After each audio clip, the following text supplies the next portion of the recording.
Magandang araw mga kaibigan. Bigyan natin ng reaction, opinion itong post ng GMA News. 7 hours ago. So, kagabi pa ito na i-post. President Ferdinand Marcos Jr. has been informed that Saldico is no longer in Czech Republic territory, according to Department of Justice Secretary Frederick Bida. Oh, kagabi pa siya nainformahan. Ang tanong, bakit ngayon sobrang tahimik? Kasi nung una, April 16,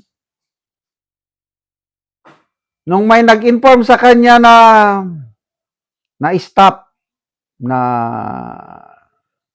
hold, I don't know anong report sa kanya. Si Saldico, sa ganito, ang bilis!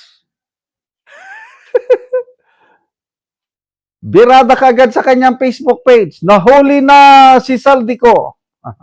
He is now detained with Czech authorities. We are now coordinating with government agencies in Czech Republic for the immediate return of Saldico in the Philippines. Ganon ang bilis niyang nag-post noong April 16, right after na may nag-inform sa kanya na I don't know kung paano ba ang term. Kasi hindi daw na-aristo eh. Kaya lang, ang post ng Pangulo, nahuli. Na ngayon, may bagong meaning na. Ang nahuli hindi yung original meaning nahuli. Ibig sabihin, pag sinabing nahuli, pwedeng makawala. According to Auntie Claire. Inaabangan ko, tinitignan ko, wala man siyang, di ba reporter siya? Na kung may mga mahalagang bagay, nire-report niya kagad. Bakit ngayon ayaw niyang mag-report? Mga kababayan, I am sorry.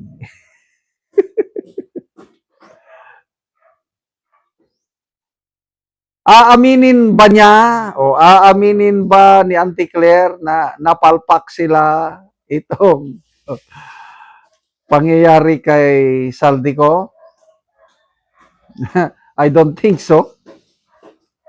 Wala lang, siguro, pabayaan na lang nila na makalimutan ng taong bayan, not unless na tatanungin na naman ng mga mainstream media kay Auntie Claire mamaya. I am sure tatanungin yan. So si Auntie Claire magsasalita.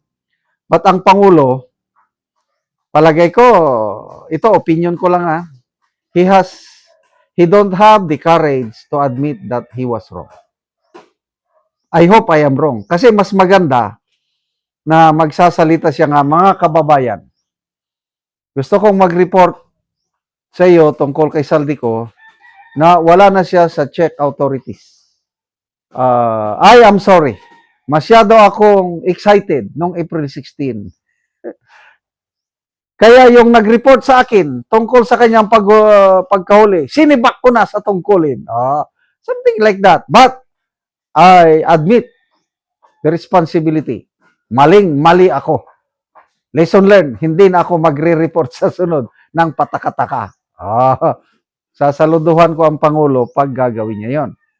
Kasi ulitin ko, the mark of a strong leader is when you have the courage to admit that you are wrong and accept the responsibility for the things that you have done. Yan ang tunay na leader. Wala namang perfectong tao, except ang perfecto lang tao na nabuhay sa mundo ay ang Panginoong Hesus. Lahat na tayo nagkakamali. Kaya lesson learned dito, huwag tayong matakot na magkamali. At kung nagkamali, huwag tayong matakot na umamin na tayo nagkamali. Ang lesson in life ko is yung mga pagkakamali ko sa buhay na inaamin ko kaagad and I took responsibility, nakatulong pa para ma-refine ang aking pagkatao. Ito, konting kwento na lang may kamalian ako nung Nag-schooling ako sa National Defense University noong 2005 hanggang 2006. Counter Terrorism Fellows Program. It's a 9-month course. Parang masteral At the end of our course, mag-graduate na kami. Nako, may kasalanan akong nagawa. Dahil yung mga classmate ko na taga-ibang bansa, hirap na hirap sila sa pag-comply sa mga requirements. Ako, mani-mani. Dahil ang Philippine Army, copyright sa US Army. Yung mga ginagawa ng US Army, ginagawa rin natin. Kaya yung mga requirements sa aming schooling, napaghandaan ko, nagdala ko ng bulk files. Alam ko na, yung mga na-anticipate ko yung requirements. May classmate ako na taga-Iraq. Lieutenant Colonel Saddam ang apelyido niya. Hirap na hirap siya. Sabi ko, Saddam, this is my work, my term paper. Pinapagawa kami ng counter-terrorism plan. Ako, meron na ako. Napaghandaan ko na yon. Hindi niya alam gumawa. Yung format ng US, hindi niya alam yung OPLAN, OPORD, mga ganun. Wala. Study it. And you modify and make a counter-terrorism plan for Iraq so that you can graduate. Thank you, Johnny. To make the long story, nag-submit siya.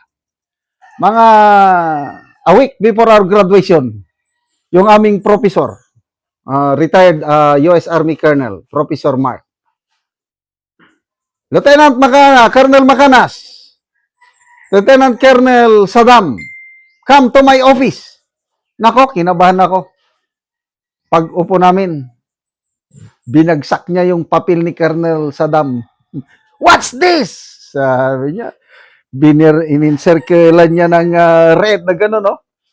Ang nakalagay doon, CPP, NPA, NDF.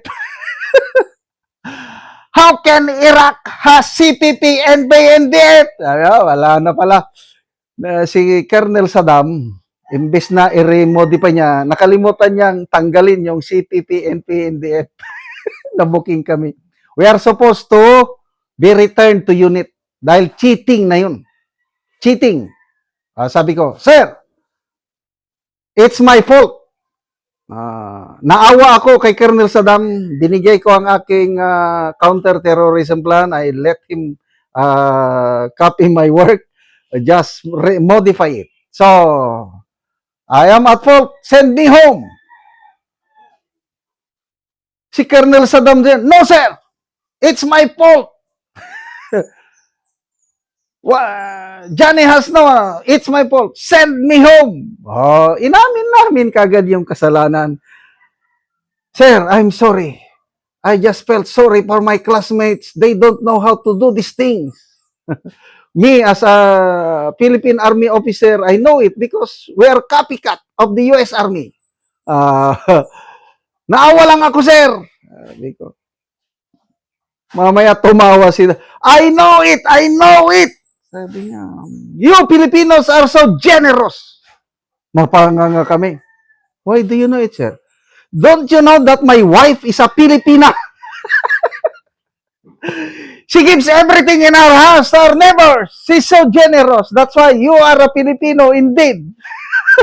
Okay. Saddam, you change this one.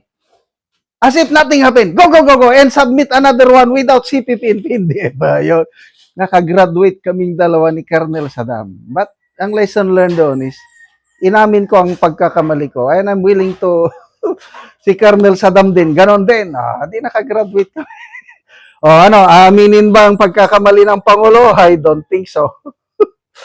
Salamat mga kaibigan sa inyong pagsubaybay sa channel na ito. Nakakatulong kayo ng malaki sa tribong Talanding ng Bukidnon dahil ang sweldo natin sa channel na ito is pantulong sa tribo.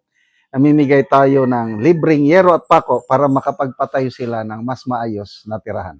Panoorin nyo ang video na ito. Karon mag-atop na gyud sa balay ni Ante.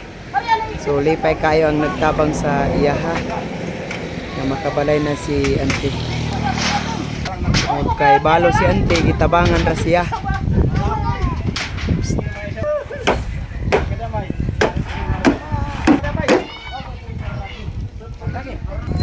Nakabalay na gid si ante.